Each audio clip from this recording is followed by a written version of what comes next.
Welcome to the May 16th, 2018 Board of Education meeting. The meeting was called to order in executive session. We met from 5:30 to 7 o'clock to discuss the superintendent performance evaluation and to discuss personnel matters, and we are now reconvening to open session. Could we all rise for the Pledge of Allegiance?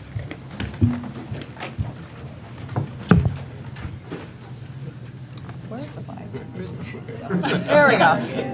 I pledge allegiance To the flag of the United States of America and to the republic for which it stands, one nation, under God, indivisible, with liberty and justice for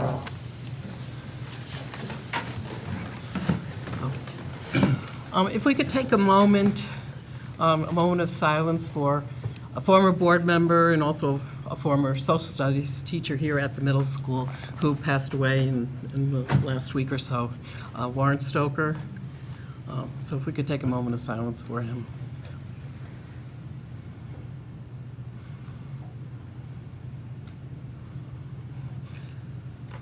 I just want to add that he was certainly well-respected as a staff member in the middle school, and when he retired, he decided to continue on by running for the school board. And he was just really an exemplary school board member, took the position very seriously. He didn't let his contacts with colleagues or even the fact that his daughter taught in the district influence him with his decision-making. He always wanted to do what was best for kids. He did that as a teacher and certainly as a school board member. And we lost a very fine person this past year. Thank you. Thank you. Thank you. At this time, can we do introductions, please? Dave Hurst. Charmaine Widgesinger. Jonathan Fishbein. Michael Cooper. Jody Monroe. Christine Beck. Lynn Lenhart. Holly Dellenbaugh. Judy Kehoe. PIG students, if we have any here, you're required to stay till 9 o'clock, or if the meeting gets out sooner, till that time when we adjourn the meeting. Judy Kehoe is going to give us the annual budget vote and board election review. Is that right? That's correct. Yes. We had a good day at the polls yesterday. It was busy but steady. We had just over 2,400 votes that were cast. And as was released by Communications Department, our budget had passed with an 81% approval rate. The bus proposition had passed with about a 76% approval rate, and the library budget also had passed. For our school board candidates, we spent the better part of today going through and reviewing every single ballot, because although the machines register if a write-in vote was cast, they don't tell you who the write-in vote was cast for. So Brittany Barrett, myself, and another staff person spent the morning going through and tabulating all of that information. And tonight we have a detailed report that we'll present to the board for approval. The certified results show that the top vote getter is Christian Meyer with 1,808 votes. And then the second highest candidate total goes to Willow Bear with 744 votes.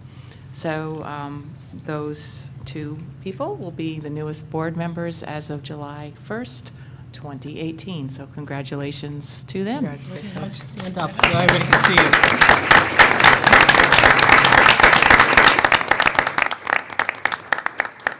you. And both Chris and Willow ran last year, so, oh, Chris did, oh, just you, why did I think you did? I don't know, I apologize. Well, Willow did, but Chris came to all the board meetings this year, but welcome aboard, we're happy to have you, so. And there's a 3-page list of details of all of the names of the individuals or other parties that were written in on the ballots. So that summary is available for people to review as well.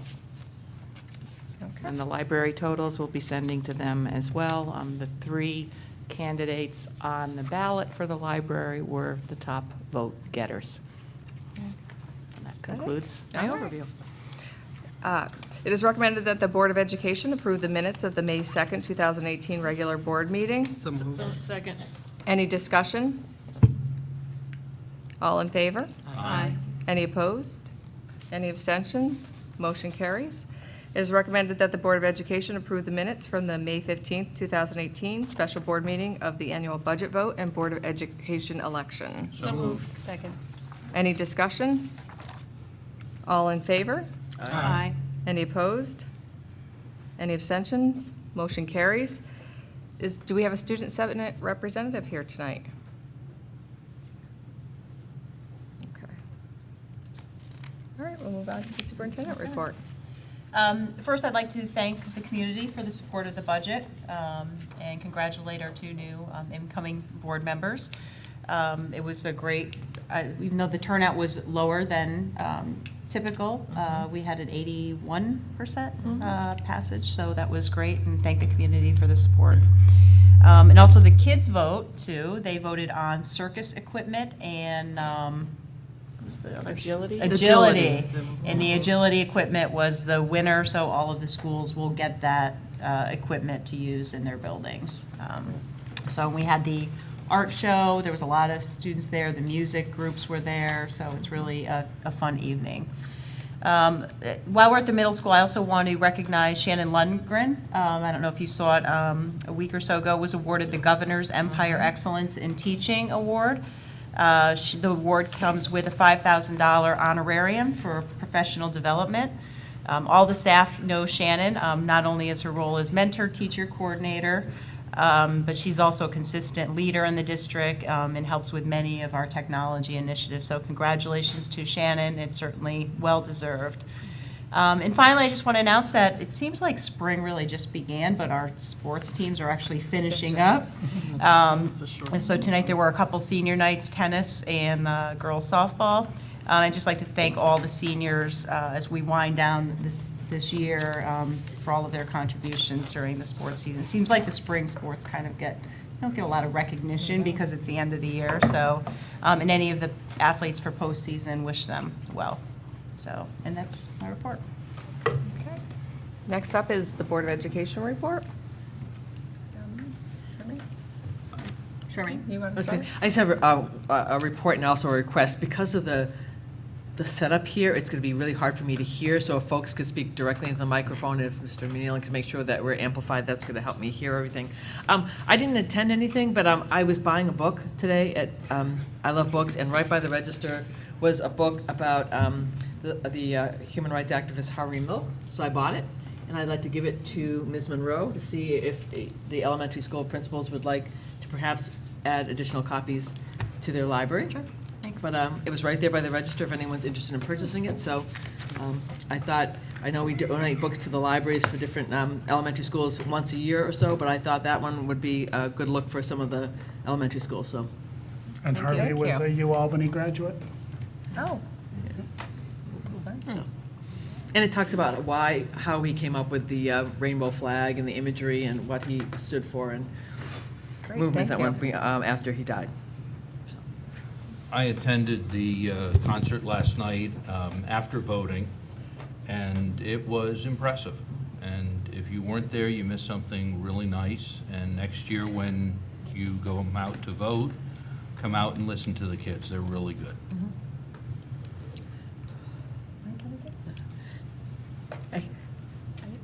I just wanted to thank everyone who put their hats in for a position on the board, especially the people who put their hats in as write-in candidates. And I would really encourage them all to think about running next year, because it was exciting to see so many people get excited about it. And I would love to see all of those people on the ballot next year. I would second that.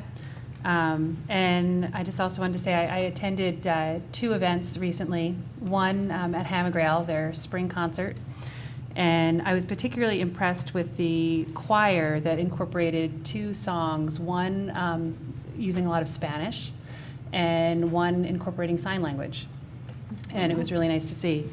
And I also just wanted to congratulate Mr. Riley and all of his students on the Secrets of the Wax Museum that I had a chance to go attend over the weekend.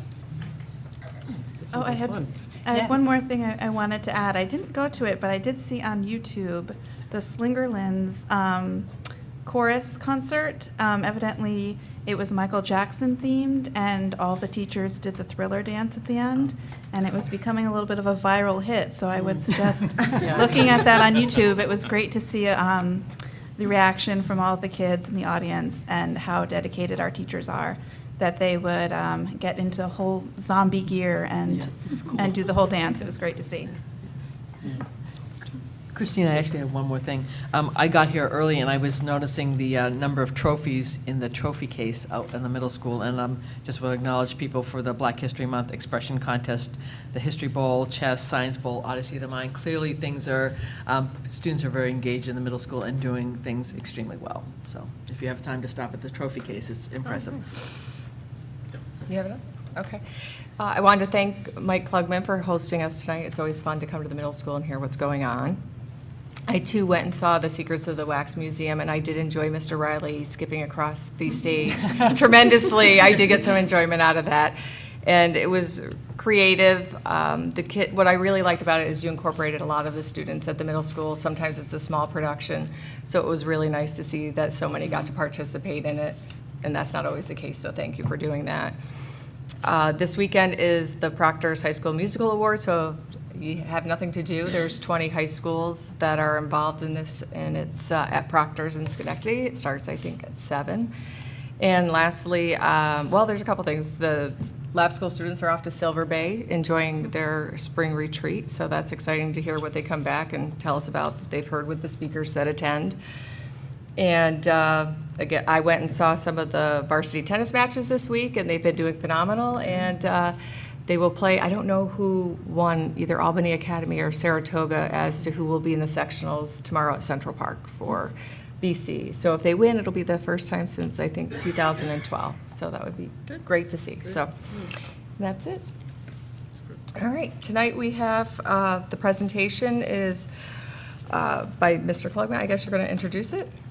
Oh, first, sorry, I skipped over it. We're going to have the 2018 Phase 1 Smart School Spending Plan hearing. Tonight, we are holding the public hearing on our proposed Phase 1 Smart School Spending Plan as required by law. The notice of this hearing was published on the Bethlehem Central Public website. At this time, I invite any members of the public to speak who wish to offer up comments either for or against on the proposed Phase 1 spending plan. I ask that you please state your name for the record prior to offering your remarks. Is there anybody here this evening? He's going to do the Oh, okay, sorry. And I know you gave a presentation in much more detail only a week or Yeah, two so I thought we ago, were just, believe. okay, go ahead, sorry. Oh, well, thank you. So my name is Ray Nardelli. I'm the Director of Technology here at Bethlehem Central. And yeah, a couple of board meetings ago, I presented on the Smart Schools Bond Act and how the state had, how voters in the state had passed this back in 2014, basically earmarking $2 billion for education and primarily technology. So every school in New York State gets a slice of the pie. Bethlehem's slice is about $2 million, and there's no spending deadline. So even though it was 2014, we're still, sitting on our pot. And as I left, or as the previous tech director, Sal D'Angelo, left, he talked to me about his ideas as to how to spend this money. So our preliminary plan is to replace our aging interactive boards in the middle school and the high school. And we've been talking to teachers in both middle school and high school. We've been dealing with old equipment, trying to figure out how to keep things going so that the teachers can do their thing, with enhanced technology. And now that we have one-to-one Chromebook initiative, this becomes even more important. So last time, so this is just a little bit about our boards. Many of those boards were purchased back in 2009, 10, 11, 12. So we have a good number of boards that are 8, 9 years old, and like I said, failing and needing replacement. Just a couple of examples. So currently we just have projectors and we have smart boards in some room. We have Promethean boards in some rooms. And some rooms we just have the pull-down screen. So this is kind of the current state of our classrooms. What we're looking at potentially and we're piloting with teachers is these interactive LCDs. So they're big, the common size is 75-inch LCDs that are touch screen. So they're really like big phones or big tablets that you can touch, you can swipe, you can move things, you can write on them with your finger. It's a digital whiteboard. You can save things to the whole Google environment. So some pretty interesting technology advancements have taken place over the last few years. The other thing that we're considering is an interactive short throw whiteboard, a short throw projector that goes onto a whiteboard. So those are the two things that we're piloting in the schools. We had, as a part of this Smart Schools Bond, we had to reach out to our non-public schools, and there's 3 of them, and I did so, and we got a list of technology that they want as a piece of this grant, and so we have some, I just show basically, so our first phase 1, we're not going to spend all of our money in this in phase 1. So the phase 1 is for middle school, high school, and it's about $1.1 million. And then St. Thomas, Mount Moriah, and Bethlehem Children's School all have their orders in. So once we get approval from the board, then we'll move forward on submitting our plan to the state. And then we have to wait to get back word from the state when we're approved, and then we can actually go and make this thing happen. So I talked about phase 1. Phase 2 will start shortly after I hit the submit button on phase 1, and phase 2 will focus on elementary interactive classroom technology, and also technology related to security in our schools. So that just gives you a little bit of an idea of what we're planning. And now would be a time if anyone has any questions or comments. Well, first, sorry I didn't introduce you. I just skipped right over that part for some reason. I apologize. So, And Well- I'll make a formal motion to open the public hearing. Give me a Second. did we get a second? Second. All in favor? Aye. Okay, if there's anybody who would like to come up and comment on the Phase 1 spending plan, please come up to the mic, state your name for the record. Anybody? I That's- saved everybody from reading it again, though. That's good. That's a good thing. So what that means, assuming, are we officially approved, or does the board have to approve? We have to vote. We have to vote, but, okay, I'll make a motion to close the public hearing, seeing no one at the microphone. Second. All in favor? Aye. Okay. Okay, so the rest of the timeline would be that tomorrow I will submit the application, and then we'll wait for the state to get back to us. If they have any adjustments they want us to make, I'll do so, and otherwise we'll move forward on it. I think you have to officially approve the, to submit. Does it require official approval? I would. Yes. Just to be on the safe Let's side. just do official approval of what you're going to submit to state ed, just to make sure. Well, So should I make a motion? I Or would- is it- are you gonna make I'll a motion? make a motion to approve the 2018 Phase 1 Smart School Spending Plan. Second. Any discussion? All in favor? Aye. Any opposed, any abstentions? Motion carries. Now you can hit the submit Thank button. you. Clearly, I don't do this very often, so. So thank you for giving us a summary on it. You got it? You want me to get it? Okay. Thanks. All right, well, I was excited about our principal, You look Mike. excited. Mike Klugman to come up and do his presentation on student engagement services and leadership.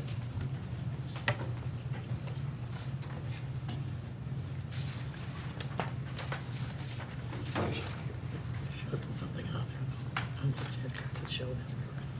I didn't think about it. Welcome, everyone. I'm going to pass out 2 handouts. I'll share them with Dave, and you can pass them down the line. The first is just a sequence of the speakers you'll be hearing tonight, as well as all of our students and staff.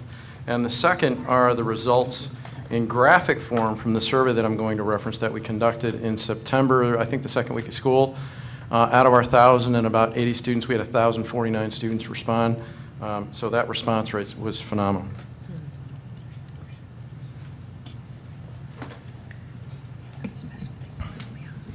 So welcome, everyone. I'd like to start by acknowledging 2 people who I've been fortunate to be around for my entire career in Bethlehem. The first is Lynn Lenhart. Lynn, through your leadership on the board, the only thing that has surpassed your competence is your emotional intelligence and humility. And you were involved in a part of my hiring process, and you've been a close confidant ever since, and I'm grateful for your leadership, and we're thrilled that we've been around you and your service to the district, so thank you. I am thrilled that you have had such a prosperous and thoughtful career in our school board, so thank you for your service. Thank you. Thank you. And Dr. Widgeshinger, or Charmaine, long before you were on the board, those who may not know, Charmaine's daughter and my daughter are both graduating this year, and they started in preschool together 13 years ago, maybe 14. So Charmaine has been a confidant long before you were a board member. And what many also may not know is that Charmaine's influence on here, the middle school, through things like tolerance and acceptance of diversity, is seen up and down our hallways, quite literally. So Charmaine, thank you also for your leadership.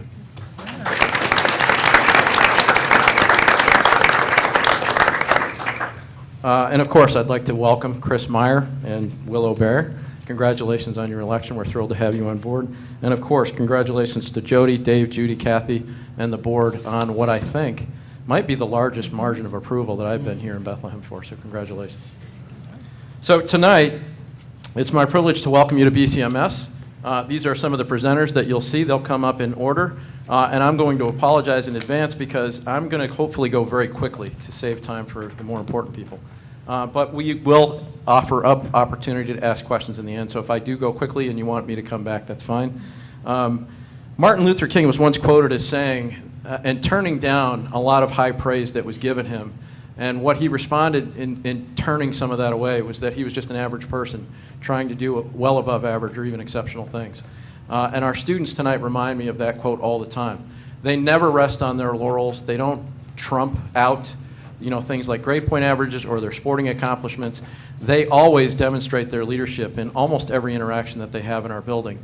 And you'll get a chance to see that tonight. They are a group of phenomenal young men and women, and you may be surprised that we have representation from our 6th grade here, as well as our 7th grade and our 8th grade. So moving forward, we conducted a survey in September of our students just to find out what their relative levels of engagement were with all things middle school. So in that survey, 97%, or approximately that many, responded. 40 to 45% of our students are not involved in any extracurricular activity, school sanctioned or outside sanctioned. So outside activities were included in that. And I'd point out that this is a self-report. So this is students reporting out on their own activities. And then greater than 50% have access to their own social media accounts. 75%, or approximately, have their own cell phone. 99% report having access to the internet at home. 24% report having no participation in an outside or school-based sports team. The flip side of that is probably the more positive comment. It's impressive that 76% of our students do. 34% report participating in no community service initiatives, so no hours or time accumulated. And those last two bullets are hypotheses. We believe that there's an impact on our attendance rates and the mental health impact on engagement from participation, and specifically student anxiety and their relationship not only with their school, but their peers and their teachers. So a brief look at attendance rates. The only bullet that is up there that New York State looks at is our BCMS daily attendance rate. So that is typically between 94 and 96%, both on an annual and daily basis. When you start to drill down into the data, though, for example, we track the numbers of students who have exceeded 10 absences for the year or 20 absences for the year. You can see that those numbers start to reveal a more intriguing picture, and one that causes concern for us, one that we've measured now for the last 3 years and have become very proactive with parents about to make sure that they understand the impact of attendance and poor attendance on students and their performance. You'll also note, just to explain that 50 and that 11 that are up there, so we track the numbers of times that students have consecutive absences in greater than or equal to 3 or more absences in a row. So for example, if I were absent on Monday, Tuesday, and Wednesday, that would qualify as one of those strings.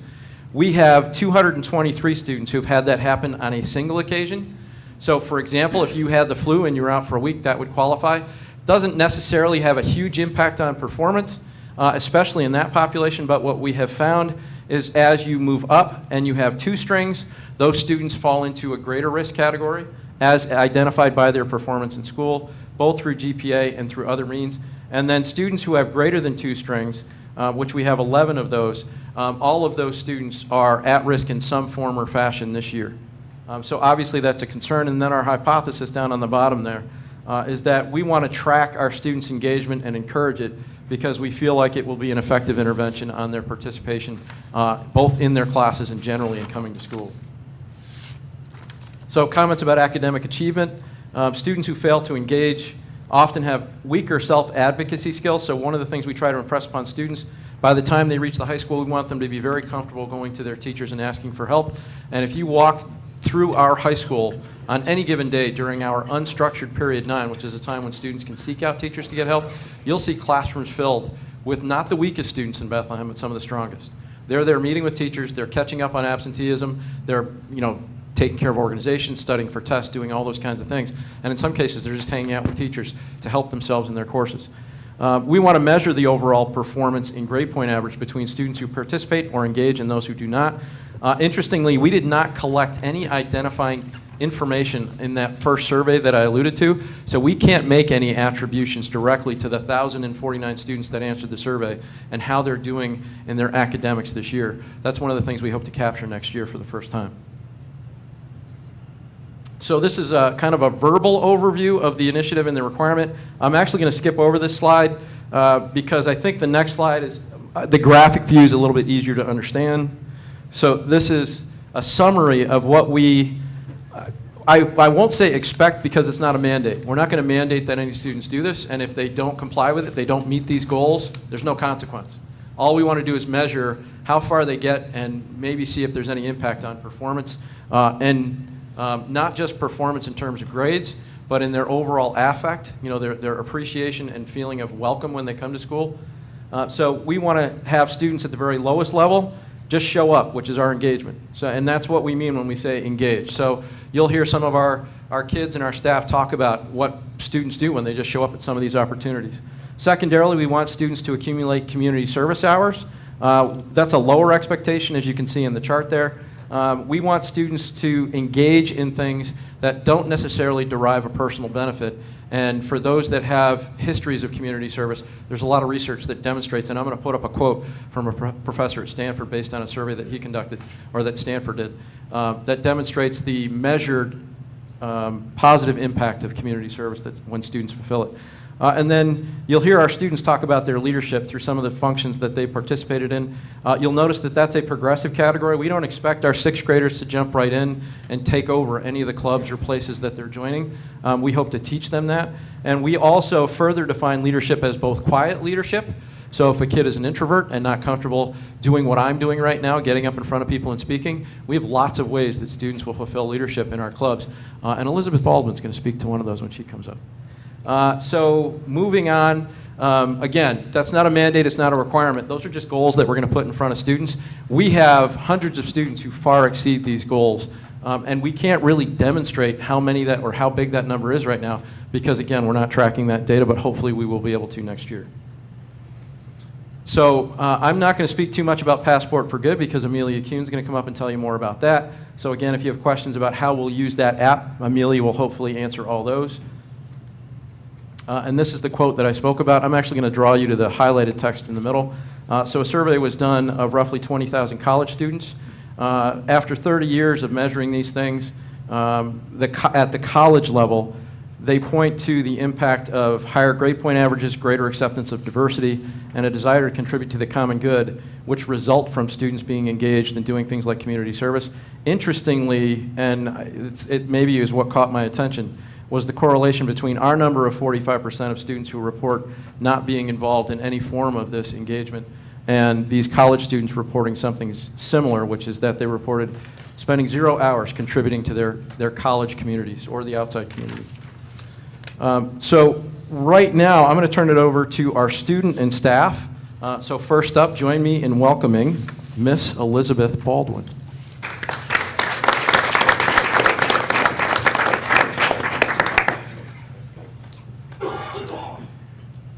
Hi, I'm Elizabeth Baldwin, and I'm a 7th grade student here at BCMS. And so one of the first things I was going to talk about was the STOP conference that other students and I went to on January 12th. And one of our leaders, Mrs. Sanders, said that it was the beginning of our No Place for Hate journey. This is because it was the first time we really understood our biases and why we have them. So we all knew about bullying, but we didn't really know why we did it. We didn't know if it was because we didn't like people or what they did. But at the STOP conference, it answered our questions by going in depth about the different levels and different types of biases. It opened our minds to what we do every day and how some of it is biased. We learned about implicit and explicit bias. We also learned how to implement our knowledge that we learned into the schools.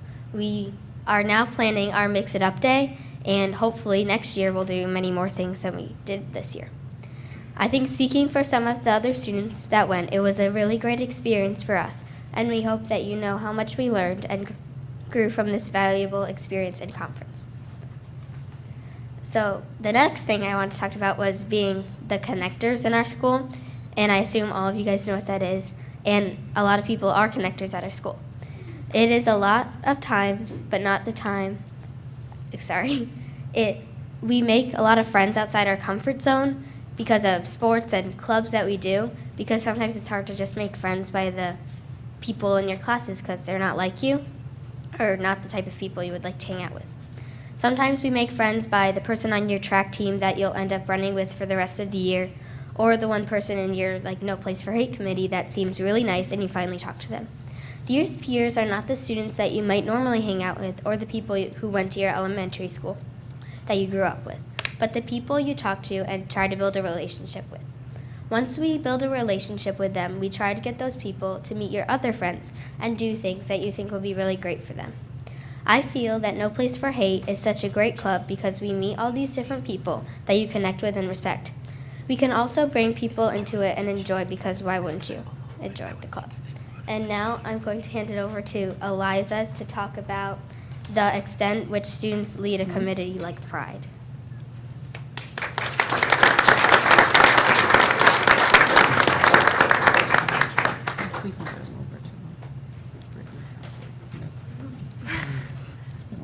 Okay, that seems good. Okay.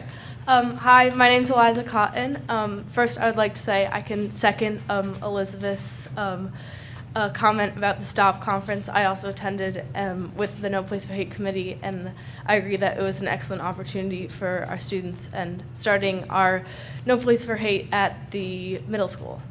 And we also started a new student group this year. Around the end of February, we started having our bigger official meetings.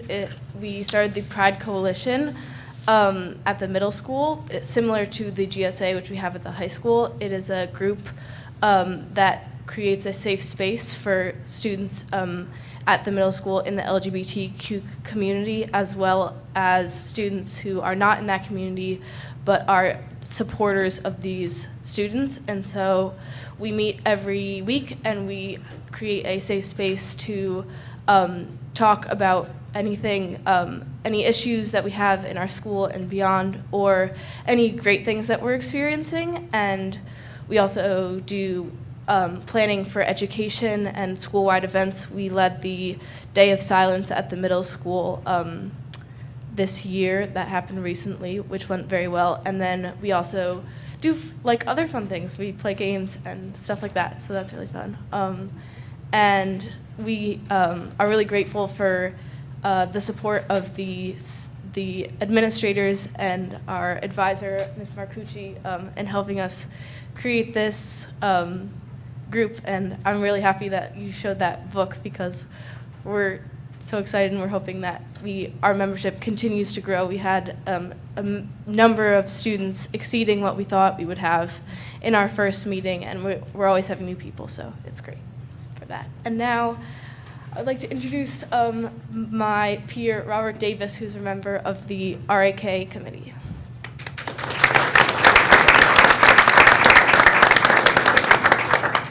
Hi, my name is Robert Davis. I'm an 8th grader here at BCMS. I'm here to speak about the group RAK, or Random Acts of Kindness. I started this initiative when I was in 6th grade. The purpose of this committee is to spread kindness. With negative acts going on in the world, it is nice to do something kind for someone with without them expecting it. When you spread kindness, it does not just make the person receiving it happy, but it also makes you happy. Someday, when you are having a bad day, the act of kindness you gave might just come right back to you, completing the endless circle of giving and receiving. Our current project to spread kindness is to go in before school and decorate homerooms with balloons and streamers. Plus, on every desk, we are putting Post-it notes of encouragement to make sure students are happy, especially if they had a bad morning. They will have the note to realize that someone cares and they are important. An example would be, "Have a good day," or "You got this." Another thing we have done in the past is that we have made boxes to put questionnaires in. You can fill out a questionnaire if you see someone doing something kind. When the person gets congratulated on the announcement,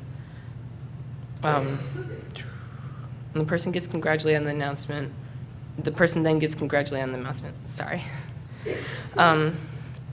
I have also sent kindness videos to the principal so that he can share with other families and the students. We have made cards for the staff members that don't get as much credit also, like the teachers, custodians, the nurses, and secretaries. I have a few quotes from the book, Each Kindness. We all gathered around her desk and watched her drop a small stone into it. Tiny waves rippled out away from the stone. "This is what kindness does," Miss Albert said. "Each little thing we do goes out like a ripple into the world." That afternoon, I walked home alone. When I reached the pond, my throat filled with all the things I wish I could have said to Maya. Each kindness I had never shown. Don't feel like you've missed an act of kindness. That is why I think we should continue this initiative after I leave the school, because sometimes if you do one act of kindness, it can change the world. Like in this book, an ordinary deed can change the world. And now I'll turn it over to my peer, Arthur Hang.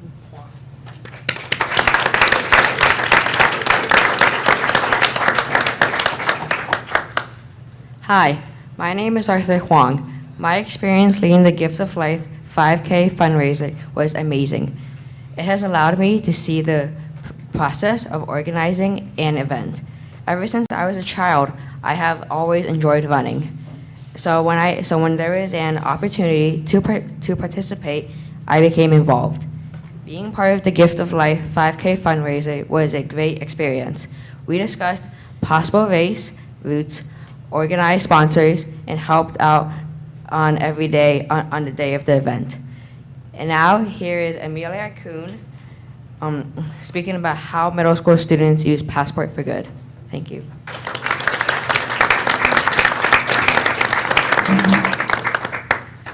Hello, my name is Amelia Kuhn, and I'm in 6th grade at the middle school. I'm in garden club with Mr. Warford and was in the Gift of Life team in the spring. I'm going to talk to you today about Passport for Good and explain how we hope to use it in the middle school next year. Passport for Good is an online resource that is used by schools, colleges, individuals, families, corporations, and nonprofits to track extracurricular or volunteer service hours without the mess of papers and signatures. Here's how it works. After the quick sign-up process, you simply give basic information and then you're all set.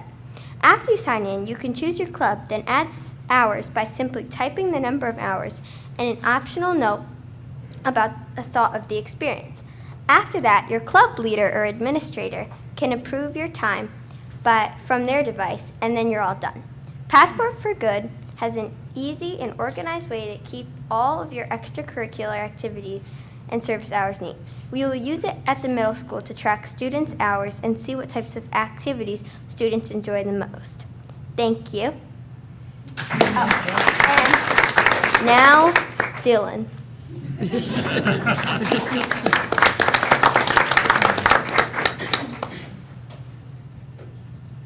Okay, hello everybody. My name is Dylan, and today I'm going to talk about leadership committees of chess club and also about my feelings of coming here as a new student in 7th grade.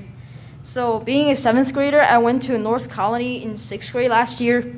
After I came here, I don't really know anything about this middle school, so I was just following what everyone does, and I basically just walk around the school and follow everyone does in quarter 1, and I really got into this, how this thing works in quarter 2, because I've never been in a middle school like this.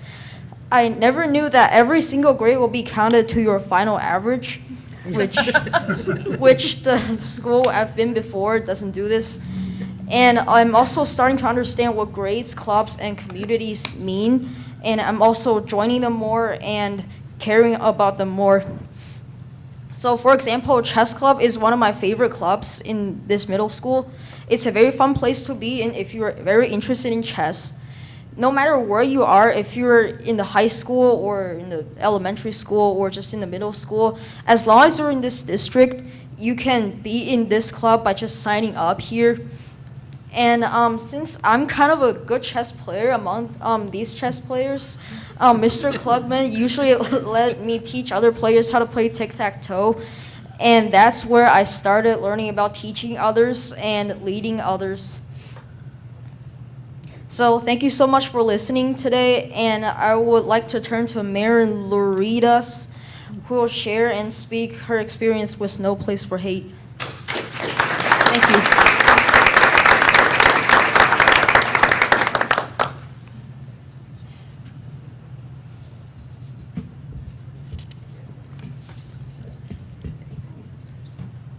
For months, 12-year-old Mallory Grossman received the taunts in text messages, Instagram posts, and Snapchats. She was a loser and had no friends, they told her. At one point, according to an attorney for Mallory's parents, the girls even asked her, "Why don't you kill yourself?" In the classroom and hallways of her school in Rockaway Township, New Jersey, a group of 6th grade girls continued to torment her, the family says. They would tease Mallory, give her dirty looks, and snub her, shooing her away from their lunch table. The taunts, her parents say, soon took a toll on the lively young cheerleader and gymnast. At school, Mallory's grades deteriorated.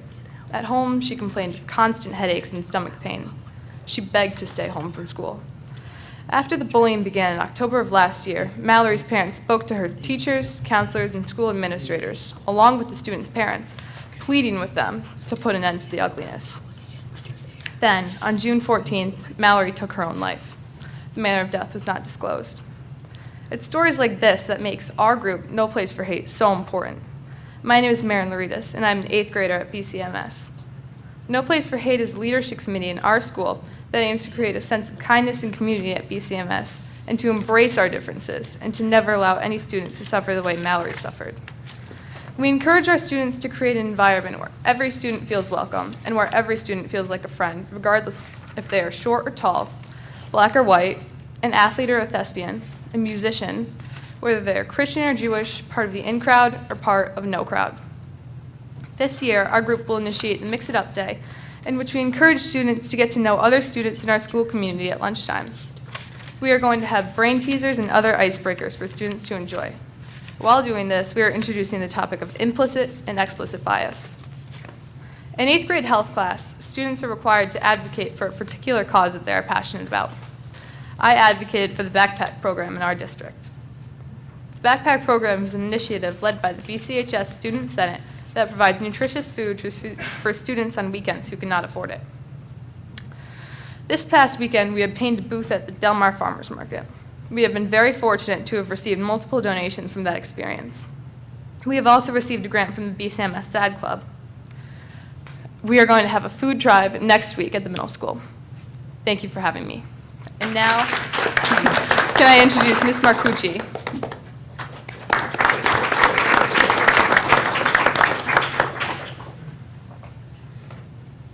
Hi, good evening.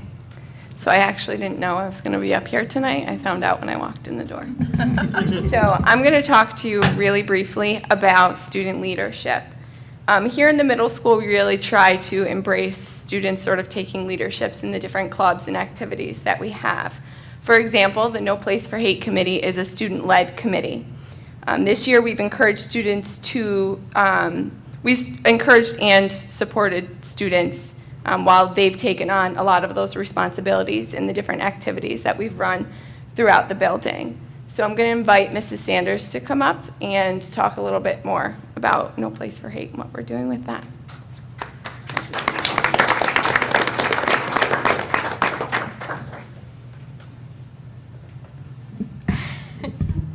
Thank you, Mr. Hurst.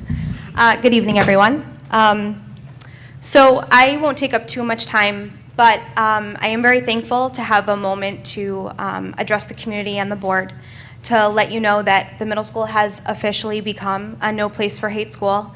The high school has been a No Place for Hate school for about 4, I think this is now their 5th year. The biggest achievement that has happened this year is that our students have, they've risen to the occasion. The growth of No Place for Hate it's overwhelming. And if I may, it's a bit emotional. These young ones are just phenomenal.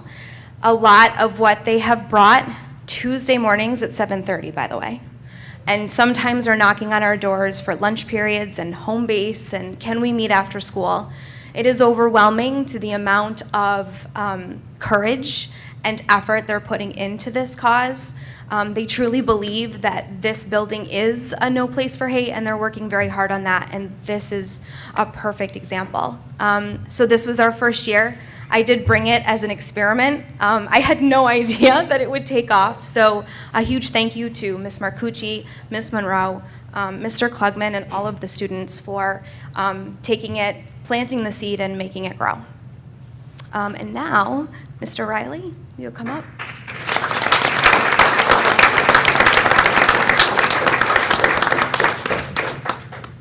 It's a hard act to follow all these people. Aren't they amazing? Please give them another round of applause. I've been a teacher here for a really long time, and I've loved to see the growth in our school of leadership.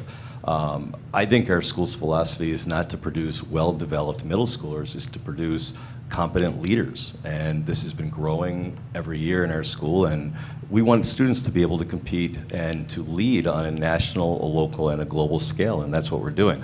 I told Mr. Klugman said I could put in a quick plug, which has to do with this, for our International Art Auction next week, which I think is a good example. We will be selling art from around the world, donated from schools that we collaborate with, and every penny goes to educate children in Belize and Uganda. And one of the schools that our students literally helped to build 5 years ago in Uganda is now sending 2 children to the National Ugandan Chess Championship, and we're starting to build the first teacher training college that has ever been in rural Uganda. So our kids are having an impact not only locally, but on the lives of people all around the world.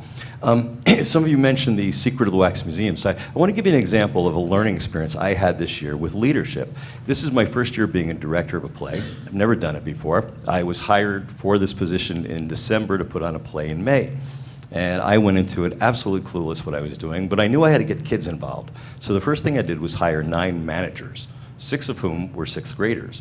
And I went to teachers, I got references of students that they thought would be very competent, and I went to students that I saw that always went over and above and beyond. And I divided up the responsibilities of the play so that each student had a realm that they were responsible for. And then we started recruiting actors, and the first thing I think that some of you even were in the play, I remember me saying was, this is a democratic play. I want you to take the script and I want you to expand on it. And little did I know what was going to come out of this. I started with a short play that had 30 people in it. When we were done, we had over 58 people involved. 7 of the characters were created by the students, and what I had envisioned as what in hindsight would have been a dry, dull play came out to be something that was a collective imagination of 58 imaginations. I'll give you 3 quick examples. Elizabeth Baldwin over there was responsible for a dance routine with 2 other students. I thought I was going to come in and choreograph it. The next rehearsal, they had it all choreographed, and it was far more elaborate than anything I had envisioned. I went to, I had a student who was my cosmetics and materials manager come to me and say, Mr. Riley, what makeup do we need? And I just looked at her and said, whose job is that? She got this gleam in her eye, and she went back, she interviewed every student on her cast, she put together and did bargain shopping online, came up with a list and a budget, and she gave it to me and said, how about this? And we compared. I showed her the budget for the school. I said, this fits. We ordered it together, and when the unopened boxes came, I handed them to her. I said, this is your job to open them. We got a large box of very expensive microphones that came unassembled. I handed it to my chief sound engineer. He looked at me and he goes, Mr. Riley, I got this. So I was able, on the night of the production, to stand in front of the parents and say, this is no longer my play. This is the students' play. I could literally walk out the door, and 2 hours later come back, and you would see an amazing production. So I think what's changing in our school is not only the paradigm of our students, but also of the staff and faculty and of our community on what kids are capable of doing. And when you give them a little opportunity, they'll take it and run with it. So that's my learning experience, and These are the students that taught me to do that. Now you have Ms. Monroe, our Hall principal, who's here to tell you more.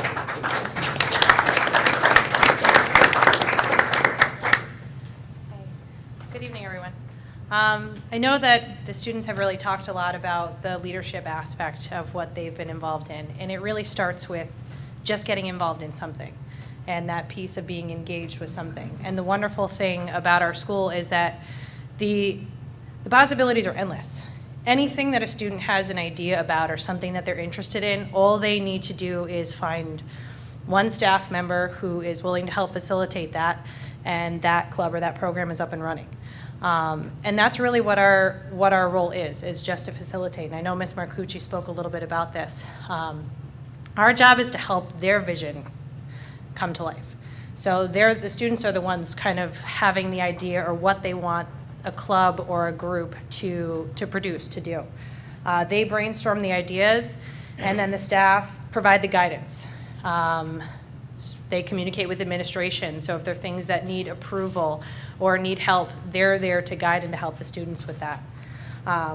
And the great thing, the younger that the students get involved, the more chance they have for that growth and to take on those leadership roles as they progress. So, for example, the students that I was lucky enough to work with for the Gift of Life 5K, I had predominantly sixth graders working on this, and I was impressed every day with them. They worked with our staff members, and we really learned and grew and built this thing together. It was like we were working as a team, so it really didn't feel like the adults were leading something that the students were just kind of tagging along for. And I can only imagine how much more they're going to do next year. They already came back after our first event talking about all the things that they're going to do differently for next year and how they're going to make this even better.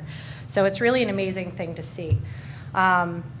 So it's been great. This has been a really good opportunity to see them do this. And like Mr. Riley said, it's amazing what they're capable of when they're just given that opportunity. And the students that have become involved are bringing in more and more of their friends and more of the student population. So with that, I am going to invite Mr. Cogman back up, and if the board has any questions, they can address them at this time. Thank you. Thank you.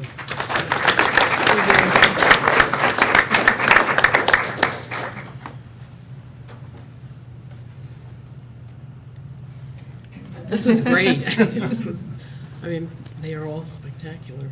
So a brief shout out, there's a professor at Princeton, her name is Ava Paluk. She is a leader in social network theory. A lot of our work started out just following some of her research. She basically espouses a program where you can confront bullying, or I guess maybe a fairer way to say it is, imagine a place where the adults have all of the speaking points about anti-bullying, anti-harassment programs.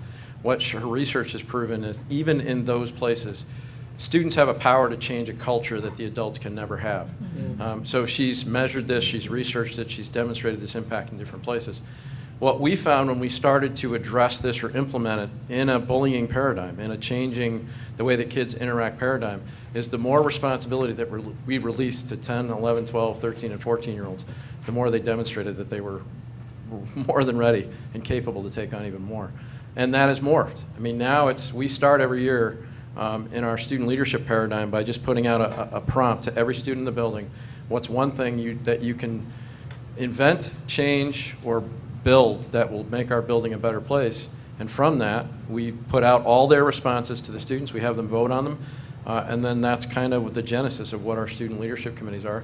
So when Robert started the RAK committee, Robert, I think your first year you probably had close to 25 students that were helping you. And how many kids did you have that racked Mrs. Maislon's homeroom? A lot. And so Elizabeth talked about the word connector. That comes out of Malcolm Gladwell's Tipping Point book, where he basically describes connectors as those people who, if you've heard the 6 Degrees of Separation with Kevin Bacon, those connectors are those people among us who don't need 6 degrees to get to everybody. They seem to have these social networks that are really powerful, and Elizabeth is one of those people, and she's embraced that role. She's maybe our lead recruiter for student leadership committees this year. So she's done a phenomenal job. So any questions? Just a comment. I could say something about all of these wonderful presenters. I mean, there's so much great activity here. But I just wanted to mention about the community service. At the higher education level, many universities are exploring requiring students to do 50 hours of community service. And many of them are getting a lot of pushback from the students because the students have never done community service.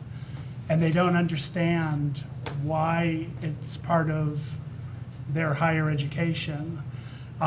So by having initiatives like this, you're training your students not only for higher education, but for life, and to be good stewards and good community members. So I think it's just wonderful. Mike, do you require the time, the donated time, or is that something that they do on their own? So as of right now, so for example, like in Bill's peer leaders program, or peer helpers group, kids voluntarily show up whenever they can. Bill has, like, that group has become so popular. Bill started out just running it one day a week, and because he was so overwhelmed with the response, primarily from sixth graders, he had to open up a second day, and I think he's had as many as 50 kids on each day. And those are kids that just show up on an ad hoc basis. What we typically find in the middle school is kids get into more and more activity that's structured in 7th and especially 8th grade. A lot of our structure, we believe that many hands make light work. So we have a goal in mind to have triple the number of students that we might, at a bare minimum, need to run certain things. Because we find that with, we studied this a little bit at our high school too. There's a common misnomer in probably lots of suburban schools that the athletes aren't the musicians, who aren't, the thespians, the actors, who aren't the kids who, and in Bethlehem, that's disproven time and time again. I mean, we have so many kids who are so well-rounded. I think the biggest decision they face is when they graduate, what they're going to do, because they have so many opportunities. The reason I asked was I've often observed, and it's anecdotal, that students that are required to do community service, there's a lot of pushback.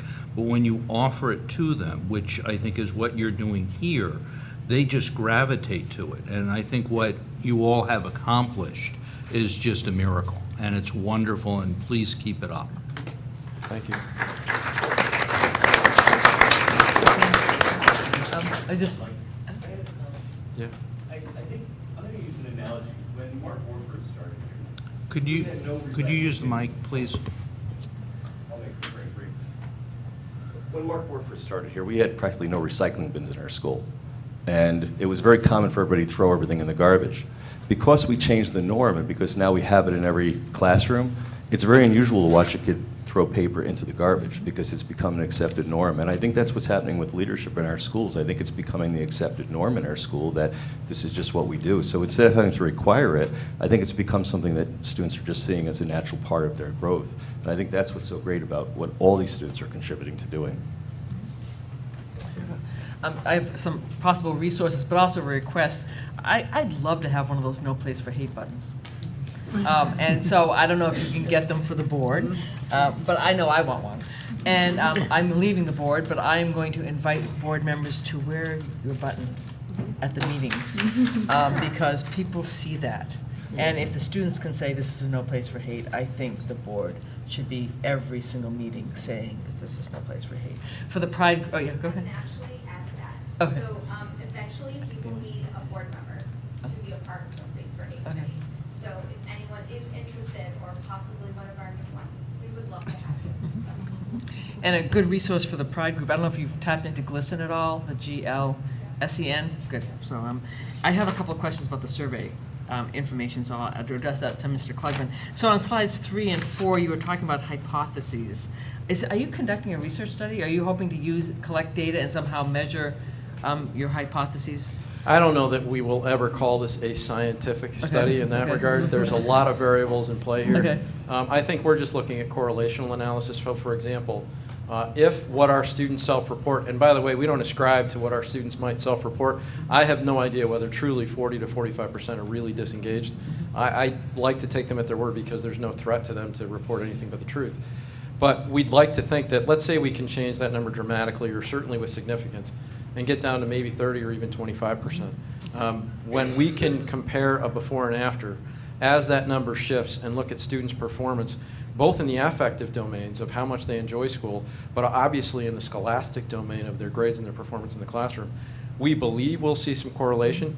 But as to whether we're ever going to publish, I don't think we'll ever have a peer-reviewed process. Sure. on it. Well, I'm not necessarily suggesting a peer review, but also because the word hypothesis it immediately piqued my interest, like, are you conducting a study here? So it sounds like it's more informal measurement, anecdotal. And on slide number 9, you were talking about a survey. Do you happen to know when that was conducted, how old that survey data is? Which one? This one right here? Yeah. Just out of curiosity. I will copy you on it. So you folks in the audience probably can't see this way down in the caption at the bottom. Okay. Rick Reese is a professor at Okay. Stanford University. He publishes the Tomorrow's Professor newsletter. Oh, yeah. The newsletter was published on May 3rd, 2018. Okay. I don't know when the actual survey was conducted, Okay. though. I'll forward it to you. Yeah, that's a great website, by the way, because he publishes a lot of great things. The other survey that might be of interest to you is the American Council on Education, the ACE survey that every incoming first-year student takes as part of their college orientation process, so that will also provide you a lot of information. And the last thing I have to say is, there's a woman named Tania Mitchell who is at the University of Minnesota, and I think the first speaker, Elizabeth, was talking about internal and external bias. She writes about when you go into community service environments, we take all of who we are into those environments and may inadvertently do harm there because we're functioning from our background. And so I'll give you a copy of a book that she writes in terms of doing self-reflective work so that we don't repeat bullying or biases in a community that we don't have any experience with, but we're thinking we're going in there doing good when we actually may not know that community or may be doing harm just by thinking we're being good people. So I'll give it to you. I'm very impressed with all the students and staff presentations. Thank you. And I wanted to say thank you to all the student presenters. It's really difficult to get up and speak in front of a large group like this, so you should all be very proud of yourself for getting up there and do it. They were tremendous. And it's my favorite thing to see when students get up and speak at these type of meetings, because it's why a lot of us probably do it, just to see how far you've come and what you do for your community. But second, you're leading by example for your peers, and that's important because the students are the only ones with their peers who are going to be able to make that change happen. And I love the random acts of kindness because it takes one act of kindness to really change somebody's life, and it can change a peer or somebody who needs support. So I hope you guys pat yourself on the back and say, this is why I'm doing it, because you're making a difference. And lastly, I want to ask Dylan, have you played Mr. Klugman in chess? I'm curious to see if you've beaten him. Yes, I have. And the first time I actually beat him because he didn't really play his real skills. He let you win! And then I played like a couple more games with him, and I lost all of them because Okay. he played with his real skills. Well, enjoy that one moment you had. And also just a special thanks to the teachers who dedicate their time to these important groups and clubs, and without your support, we wouldn't be able to do it, so thank you. So 2 closing comments. One, as I listen to these guys, a common refrain for me is that their humility comes through. Dylan's an exceptional chess player. And just like all of these young ladies and gentlemen, to see 6th graders with the skills that they have already, and I asked Miss Monroe if we could keep the 8th graders one more year, and she said no. So I guess that's both good and bad news for the middle school. But I'm going to offer apologies to both the board and everybody in the audience. I was in charge of editing tonight with regard to keeping ourselves within a certain time frame. And when I got their prepared remarks, I didn't do so well on the editing front. So thank you for your patience. Can I make one more comment? Sure. Because I know that Christine addressed the students and they're making changes. I work a lot with colleges and universities. People hire me to train their students up the wazoo. The staff and faculty must also be a part of this. And I know Ms. Monroe has a diversity committee, but this community has students, staff, and faculty in it. And students are showing leadership in their areas, and I look to the staff and faculty to insist and show leadership in their areas too. Thank you. I mentioned the pins. Oh, yes, we normally have Eagle pins for you, but we don't have them this evening, but we are going to make sure that we get them to Mr. Klugman so he can hand them out, because we want to commend you on your presentations and thank you for coming. We'll do a pin exchange. We want yours. That's a deal. Thank you. Thank you.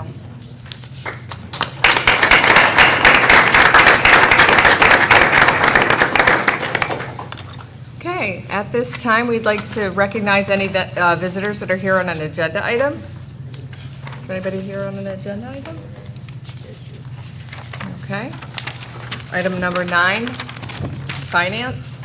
It is recommended that the Board of Education approve the following finance actions. Item 1. So moved. Second. Any discussion? All in favor? Aye. Any opposed? Any abstentions? Motion carries. Item number 10, professional personnel. It is recommended that the Board of Education approve the following professional personnel action items 1 through 11. So moved. Second. Any discussion? Just to point out that number 10 is required because of the, when we say we're abolishing positions, it's because of the budget process, correct, Ms. Monroe? Correct, these are the reductions and additions from the budget process. You have to officially approve the created or abolished positions. Any other questions? Okay, all in favor? Aye. Any opposed? Any abstentions? Motion carries. Item number 11, support personnel. It is recommended that the Board of Education approve the following support staff action items 1 through 6. So moved. And any discussion? Congratulations on long-term employees that are retiring. All in favor? Aye. Any opposed? Any abstentions? Motion carries. Item number 12, other action. It is recommended that the Board of Education approve the following action item 1. So moved. Second. Any discussion? All in favor? Aye. Any opposed? Any abstentions? Motion carries. At this time, we'd like to recognize any visitors that are here on a non-agenda item. Okay. Future meeting and events. We have Wednesday, June 6th as our next Board of Education meeting at 7 p.m. at the high school. And our last school Board of Education meeting for the year is June 20th, Wednesday, June 20th at 7 p.m. at the high school. And Friday, June 22nd is the class of 2018 graduation, which is now at the Times Union Center. Okay. And at this time, we're going to adjourn back to executive session to discuss the superintendent evaluation. Thank you for coming, and if you are a well, I knew that, though. See, I caught that. If you need to sign out tonight for PIG students, come up, sign the sheet, or have a board member sign if your classroom teacher requires it.